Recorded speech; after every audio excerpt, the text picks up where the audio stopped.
तर एका व्यक्तीच्या कृत्यामुळे अनेक शिक्षकांच्या आयुष्यभराच्या मेहनतीवरती प्रश्नचिन्ह उभं राहिलंय।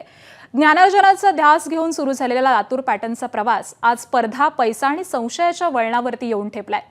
एकेकाळी गुणवत्तेचा आदर्श मानला गेलेला हा पॅटर्न आता स्वतःच्या अस्तित्वाची परीक्षा देताना दिसतोय। पी.व्ही. कुलकर्णी रसायनशास्त्राचा पेपर फोडला, यामुळे लातूरमधील शिक्षणाचा रसायनशास्त्र हे मात्र नक्कीच बिघडलंय।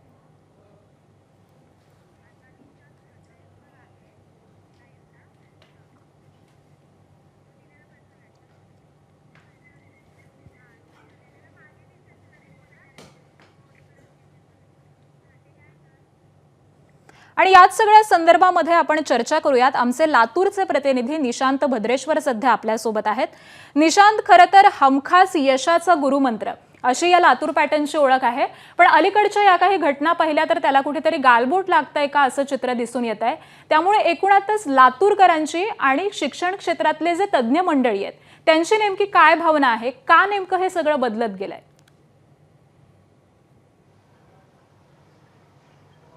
आकांक्षा, सर्वप्रथम असा आहे की लातूर पॅटर्न हा इथल्या अनेक शिक्षण संस्थांनी उभा केलेला आहे।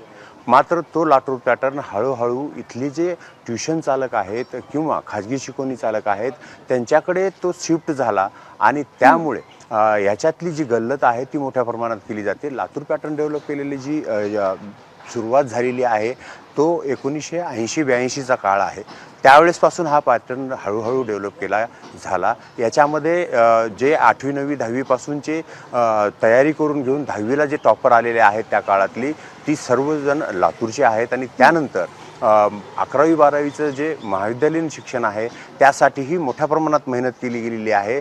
गरीब होतकरू विद्यार्थ्यांना जे विद्यार्थी आहेत त्यांच्यावर प्रचंड मेहनत करून या महाविद्यालयांनी लातूर पॅटर्न डेव्हलप केला।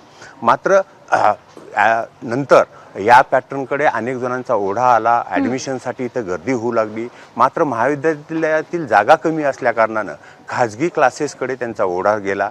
कारण तुमचं नॉमिनल ॲडमिशन तुम्ही तुमच्या जिल्ह्यात घ्या, मात्र ट्युशनला लातूरमध्ये या, त्या लातूर पॅटर्नमध्ये या, अशा पद्धतीची जाहिरात सुरू झाली। त्यामुळे अनेक विद्यार्थ्यांनी नॉमिनल ॲडमिशन आपापल्या जिल्ह्यात घेतलं, मात्र शिक्षणासाठी ते लातूरमध्ये आले आणि ट्युशनचा पॅटर्न वेगळा, मॉडेल वेगळा आणि लातूर पॅटर्न वेगळा, ही जी गल्लत इथे होत गेली त्यामुळे लातूर पॅटर्नकडे बघण्याचा दृष्टिकोन बदलला।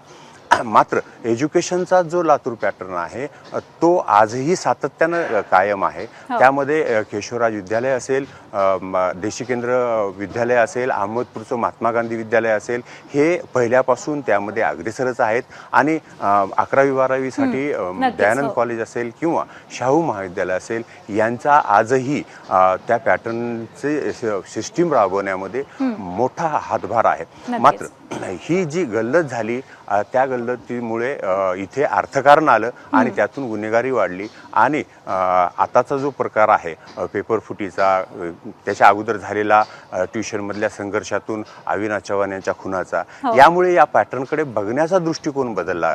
मात्र मुख्यतः मूळ असं आहे की लातूर पॅटर्न हा प्रचंड ज्ञानार्जनाचा आहे, गुणात्मक वाढ करण्याचा आहे। मात्र तो पॅटर्न नंतर व्यावसायिककरणाकडे गेला आणि त्यामुळे त्याच्याकडे बघण्याचा दृष्टिकोन सध्या वेगळा झालेला आहे। निश्चित, त्यामुळे लातूरकरांच्या दृष्टिकोनामधून तुम्ही हे सगळं विश्लेषण केलेलं आहे। धन्यवाद या सगळ्या सविस्तर माहितीसाठी। एबीपी माझा, उघडा डोळे बघा नीट।